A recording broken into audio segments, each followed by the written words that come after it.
ఏంటబ్బా ఒక సామాన్యుడు సాల్మన్ గారు చనిపోతే రాష్ట్రం అంతా అట్టడుగుతుంది, మాచవరం పోలీస్ స్టేషన్ ఎస్ఐ చూడాల్సిన కేసుకి డీజీపీ గారు వచ్చి సమాధానం చెప్తున్నాడు ఏంటి అంటున్నాడు.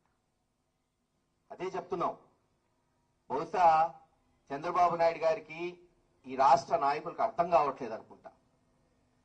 అంబేద్కర్ గారు రాసిన రాజ్యాంగం జీవించే హక్కు, భాష హక్కు, మతం హక్కు, మాట్లాడే హక్కు, ఎక్కడన్నా పని చేసుకునే హక్కు, మీరు అడిగిన హక్కులు కాలరాస్తుంటే ఇలాగే పోరాటాలు జరుగుతాయి.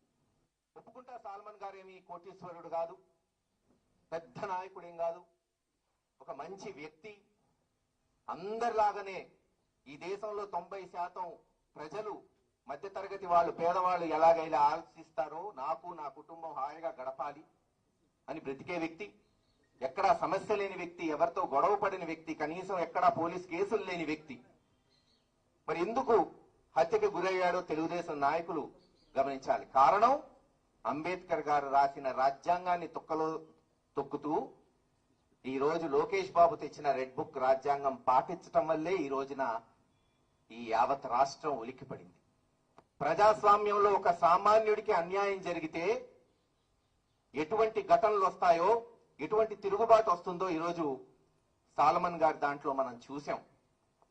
గడిచిన 20 నెలల నుంచి సుమారు 200-300 కుటుంబాలు పిన్నెల్లిలో, దాదాపు 700 కుటుంబాలు గురజాలలో, 2-3 వేల కుటుంబాలు గురజాల, మాచర్ల, పల్నాడు జిల్లాలో ఊరు వదిలేసి, వాళ్ళ వృత్తిని వదిలేసి, వాళ్ళ పొలాలు వదిలేసి ఎక్కడో గుంటూరు, విజయవాడ, పక్క రాష్ట్రాలు పోయి కూలికి బతుక్కుంటూ సెక్యూరిటీ గార్డులుగా బతుకుతుంటే తన భార్యకి ఆరోగ్యం క్షీణించిందని ఊర్లోకి పోయిన సాల్మన్ గారిని కొట్టి చంపేశారు. అయ్యా బాబు వాళ్ళ అన్నదమ్ములు హాస్పిటల్కి తీసుకెళ్తూ సీఏకి ఫోన్ చేసి మా ఓడు కోమాలోకి వెళ్ళిపోయాడు, చనిపోతాడేమో అని భయపడితే సీఏ అంట ఎరా వైఎస్ఆర్ నా కొడకల్లారా గ్రామంలోకి అసలు ఎందుకు వచ్చా అంట. అది ఖండకావరం. ఒక మనిషి చావు బతుకుల మధ్య ఉంటే నువ్వు మాట్లాడే భాష ఇది. శాంతి భద్రతలు కాపాడాల్సిన ఒక స్టేషన్ ఆఫీసర్. వస్తాయి, రోజులు వస్తాయి. జగన్మోహన్ రెడ్డి గారు ముఖ్యమంత్రి అయిన తర్వాత చెప్తాం, వీటన్నిటికీ సమాధానం వస్తుంది. ప్రజాక్షేత్రంలో తేల్చుకొని ఇటువంటి అధికారుల అహంకారాన్ని ఎలా తగ్గించాలో కూడా తెలిసిన నాయకులు తెలియకేం కాదు. కానీ ఈ రోజున సాల్మన్ గారికి నివాళులు అర్పించాలి. హాస్పిటల్లో ప్రాణాల కొరకు పోరాడుతుంటే ఆయన మీద 324 కేసు పెట్టారు. అవతల మీద కేసు లేదు. చివరికి చనిపోతాడని తెలిసి మళ్ళీ టీడీపీ వాళ్ళు ఎవరైతే దాడి చేశారో వాళ్ళ మీద 324 కట్టి చనిపోయిన తర్వాత అది 302గా మార్చి చనిపోయిన తర్వాత అరెస్ట్ చేశారు. ఇది శాంతి భద్రతలు. పిన్నెల్లి గ్రామం కేవలం వైఎస్ఆర్సీపీ నాయకులు కాదు. ఈరోజు మేము మీకు చెప్తున్నా, 300-400 కుటుంబాలు వైఎస్ఆర్సీపీ కార్యకర్తలు కాదు. గడిచిన 6 నెలల్లో తెలుగుదేశం వాళ్ళు కూడా ఊరు వదిలిపెట్టి వెళ్ళిపోవటం మొదలు పెట్టారు. పనులు లేవు, కూలికి పని చేద్దామంటే లేదు, వ్యాపారాలు చేసుకుందామంటే లేదు. ఒక పాము తన గుడ్లను ఎలా తినిద్దో ఆకలేస్తే అలా తయారైంది తెలుగుదేశం ప్రభుత్వం గురజాల ప్రాంతంలో. నాడు బీహార్లో జంగల్ రాజ్యం అయితే నేరు గురజాల్లో గుండా రాజ్యం నడుస్తుంది. ప్రతిదీ అక్కడ సాల్మన్ గారు చనిపోయాడు. 2-3 వేల మంది వచ్చి పోరాటం చేశాం. విచిత్రం చూడండి సోదరులారా, మేము దేనికి పోరాటం చేశాం? ఒక మనిషి, బతుకున్న మనిషి కొరకు కాదు, తన హక్కుల గురించి కాదు, పోనీ అతన్ని మర్డర్ చేశారు కేసు పెట్టమని కాదు, తనని చంపిన వాళ్ళని అరెస్ట్ చేయమని కాదు. ఒక పార్థివ దేహానికి ఘనంగా నివాళులు అర్పించాలని బహుశా భారతదేశంలో ఆంధ్ర రాష్ట్రంలో మొట్టమొదటిసారి వైఎస్ఆర్సీపీ పార్టీ గురజాలలో ఈ ఆందోళన చేపట్టింది. ఒక చనిపోయిన మనిషికి గౌరవం ఇవ్వండి, ఆయన కుటుంబానికి ఇవ్వండి, అతనికి నివాళులు అర్పించండి. ఎంత అహంకారం అంటే ఊళ్ళోకి రానిరంట. ఆయన మత సాంప్రదాయ ప్రకారం తన స్థలంలో ఖననం చేయకూడదంట. ఇంతకన్నా దురహంకారం ఏమైనా ఉంటుందా? అందుకే పోరాటం చేశాం. మీరే చూశారు ఆ రోజున పోలీసులు అడుగున 2 కార్లు పంపిస్తాం, 3 కార్లు పంపిస్తాం.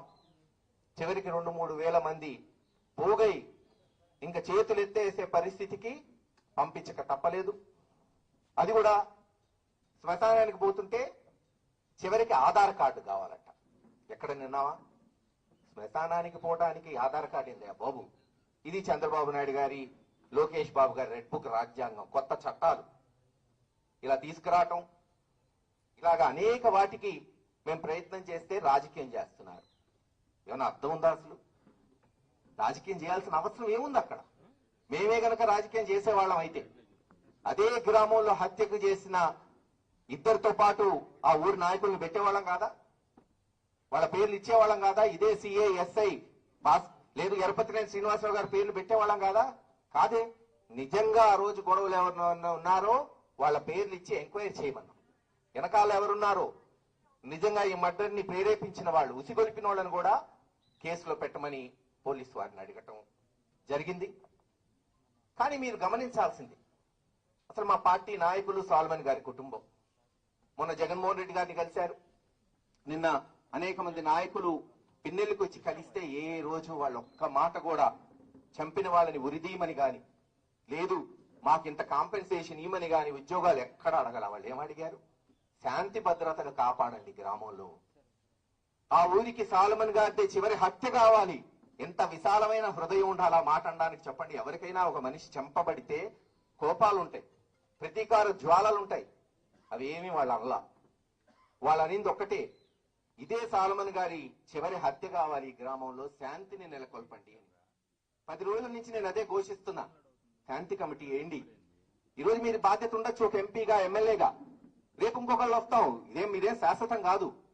కానీ గ్రామం పోవాలి, శాంతి నెలకొల్పాలి, అభివృద్ధి కొనసాగాలి. దాదాపు 20-30 కోట్లతో ఒక్క గ్రామాన్ని అభివృద్ధి చేశాం. దాంట్లో పోటీ పడండి.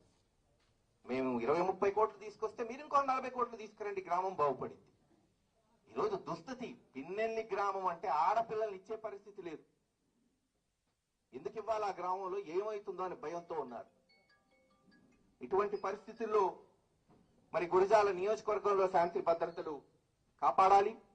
మాచర్లో చూస్తున్నాం, తెలుగుదేశం వాళ్ళని చెప్పుకుంటారు. మా పార్టీ అధ్యక్షుడు రామకృష్ణారెడ్డి గారి మీద కేసు పెట్టారు. మొన్న మళ్ళీ అడిగొప్పల్లో జరిగింది ఏంటి? మళ్ళీ తెలుగుదేశం వాళ్ళగా చంపుకుంది. కూడా అంటున్నాడు, అదృష్టవంతులండి రామకృష్ణారెడ్డి గారు ఒక కేసుతో పోయింది, బయట ఉంటే 2 కేసులు అయ్యేదని. నిజమే కదా? మీలో మీరు చంపుకొని అది కూడా తీసుకొచ్చి మా వాళ్ళ మీద రుద్దటం ఎంతవరకు సమంజసం?